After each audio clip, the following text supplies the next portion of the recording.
Baik, Assalamualaikum warahmatullahi wabarakatuh. Salam. Sebelumnya saya ucapkan terima kasih kepada Bapak Ibu yang berkenan hadir pada kegiatan praktik baik saya, yaitu aksi nyata jurnal pembelajaran pengantar pendidikan dalam kebutuhan khusus yang merupakan tugas dari PPG saya pada topik kedua. Kemudian apa yang saya bawakan hari ini mudah-mudahan dapat bermanfaat bagi Bapak Ibu semua. Bahasan yang akan saya bawakan kali ini adalah terkait pengertian pendidikan inklusif, yaitu berdasarkan Permendikbud merupakan sebuah pendekatan untuk membangun lingkungan yang terbuka untuk siapa saja dengan latar belakang dan kondisi yang berbeda-beda. Meliputi fisik, karakteristik, kepribadian, status, suku, budaya, dan sebagainya. Kemudian juga menurut UNESCO membuat pendekatan pendidikan yang diarahkan untuk memastikan bahwa semua anak termasuk mereka yang memiliki kebutuhan khusus menerima pendidikan yang relevan, bermakna dan berguna di sekolah setempat, mencakup pendekatan anak-anak, lingkungan belajar yang inklusif serta perubahan dalam kebijakan dan praktik pendidikan. Kemudian berdasarkan Salamanca, yaitu menekankan bahwa setiap anak memiliki hak untuk mendapatkan pendidikan yang bermakna dan sistem pendidikan harus mampu mengakomodasi keberagaman anak-anak termasuk mereka yang memiliki kebutuhan pendidikan khusus. Kemudian tujuan dari pendidikan inklusif sendiri adalah memberikan kesempatan yang seluas-luasnya kepada peserta didik yang memiliki kelainan fisik, emosional, mental, dan sosial, atau memiliki potensi kecerdasan yang atau bakat istimewa untuk pendidikan yang tertentu sesuai dengan kebutuhan dan kemampuannya. Kemudian mewujudkan penyelenggaraan pendidikan yang menghargai keanekaragaman dan tidak diskriminasi bagi semua peserta didik. Kemudian berikutnya adalah pengertian pendidikan inklusif, yaitu yang pertama hak untuk belajar, di mana setiap anak memiliki hak fundamental untuk mendapatkan pendidikan tanpa diskriminasi. Kemudian yang kedua adalah keragaman sebagai kekuatan adalah aset berharga dalam proses pendidikan. Kemudian keterbukaan dan akses memastikan aksesibilitas dan keterbukaan bagi semua peserta didik. Kemudian yang terakhir adalah pendekatan individual, di mana setiap peserta didik memiliki kebutuhan dan gaya belajar yang berbeda. Kemudian ini alur pendidikan inklusif yang barangkali nanti bisa Bapak Ibu pelajari melalui PPT yang akan saya bagikan kepada Bapak Ibu. Kemudian berikutnya adalah manajemen pembelajaran inklusif. Yang pertama adalah faktor mobilitas, di mana kelas harus aman bagi setiap peserta didik tanpa terkecuali. Sarana dan prasarana juga haruslah memberi kemudahan untuk bisa bergerak. Misalnya, peserta didik dengan hambatan penglihatan maka tempatkan di dekat papan tulis, terlalu juga bagi anak-anak yang low vision dan seterusnya. Kemudian universal design for learning dalam penyelenggaraan pendidikan inklusif, kemudiannya yaitu suatu pendekatan perencanaan pembelajaran yang bertujuan untuk meningkatkan akses secara signifikan dan mengurangi hambatan pembelajaran bagi peserta didik dengan beragam kebutuhan belajar, khususnya mereka yang memiliki kebutuhan khusus. UDL juga dapat dijadikan kerangka kerja untuk guru dalam menyusun rencana pembelajaran di sekolah yang menyelenggarakan pendidikan inklusif. Kemudian juga implementasi prinsip UDL-nya adalah mengenali keberagaman peserta didik, kemudian mengidentifikasi faktor-faktor pembelajaran yang menghambat pembelajaran, kemudian menganalisis potensi sekolah serta menentukan tujuan pembelajaran dengan jelas. Berikutnya adalah perencanaan pembelajaran berdasarkan program pelajaran Pancasila. Ini sebetulnya rencana saya, jadi tidak usah disebutkan ini, karena nanti rencana pembelajarannya pasti akan berbeda-beda antara ibu guru dengan guru lainnya kayak gitu. Nah, barangkali itu yang saya sampaikan terkait pengantar pendidikan ini. Nah, barangkali dari Bapak dan Ibu ada yang mau bertanya, boleh kita bertanya. Ibu Is? Ibu barangkali mau bertanya? Oh, baik. Terima kasih Ibu. Ibu barangkali BC? Oh ya udah. Ibu Irma aja. Oh baik. Silakan Ibu Irma. Baik, sedikit ya Bu Sri. Ada sedikit hal yang sangat menggelitik untuk saya pribadi, khususnya berkenaan dengan kondisi di kelas saya. Kebetulan sekali di kelas saya ada siswa yang memang hiperaktif, tapi dia lumayan muncul dalam setiap pembelajarannya.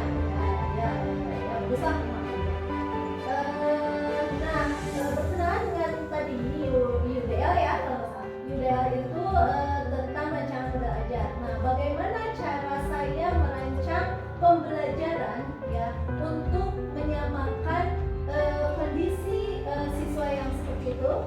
dengan siswa-siswa yang lainnya? Apakah modul ajarnya harus sama ataukah dibedakan atau bagaimana? Nah, baik, begini. Pada dasarnya sebetulnya kita memiliki anak-anak inklusi itu ada beberapa ya. Itu mungkin terkategorikan anak-anak yang memang harus diberikan pendidikan berdiferensiasi.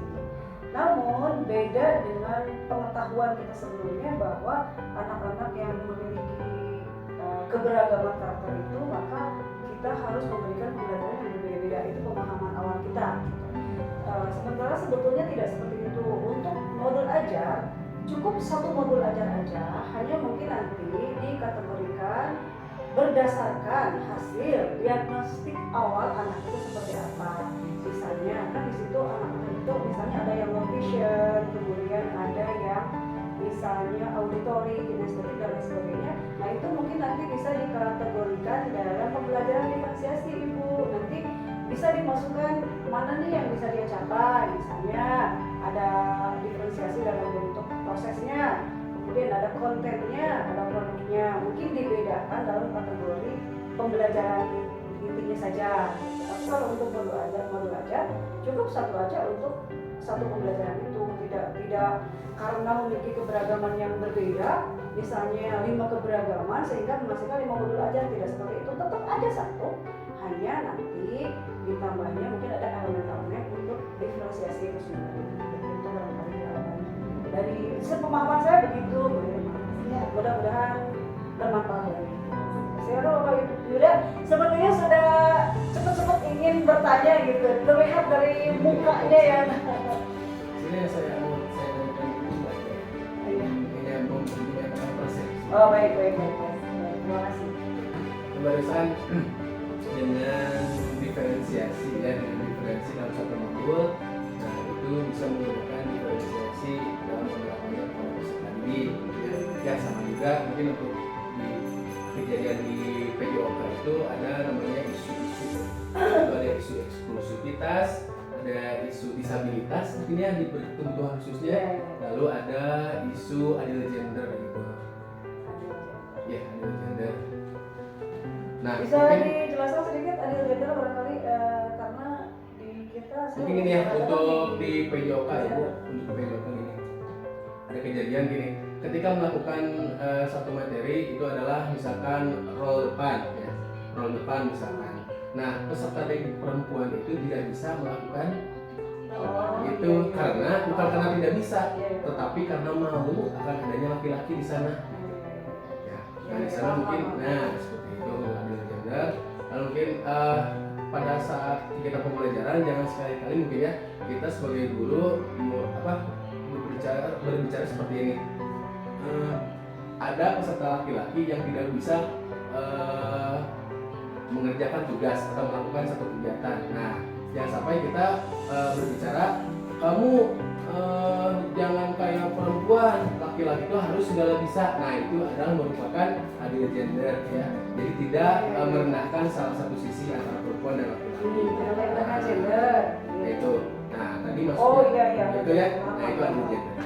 Nah, untuk yang eksklusivitas itu tadi kalau dalam pembelajaran ketika kita menargetkan target peserta didik itu ke C, nah kita itu jangan memaksakan peserta didik semuanya masuk ke C, tapi ada tahapan yang tadi Ibu katakan adalah asesmen diagnostik itu. Jadi peserta didik hanya misalkan hanya mencapai target A, target tadi tidak dapat, tapi hanya dapat ke A gitu. Nah, kita jangan memaksakan peserta didik untuk bisa mencapai target yang kita buat gitu. Nah, itu persamaan persepsi ini Bu. Iya, kalau saya itu memang kita tidak bisa menyamakan satu anak dengan anak lainnya, apalagi di bangsa Indonesia. Kita juga tidak bisa memaksakan ketika memang berdasarkan urutan waktu, mungkin berdasarkan urutan waktu dari kita ya, dari dunia atau dari capaiannya ya, bahwa dengan menyelesaikannya di satu fase, dengan dia harus mengejar ke fase berikutnya. Tetapi kalau masih anak itu belum kuat atau belum mampu mengikuti fase berikutnya, maka ya sudah kita biarkan saja dulu di fase yang sebelumnya dia ikuti sampai dia mampu dan sampai dia siap untuk melaju ke fase berikutnya. Terima kasih Bapak dan Ibu, barangkali itu alhamdulillah kita sudah ada penyamaan persepsi Semoga apa yang saya sampaikan bisa bermanfaat bagi semua, bagi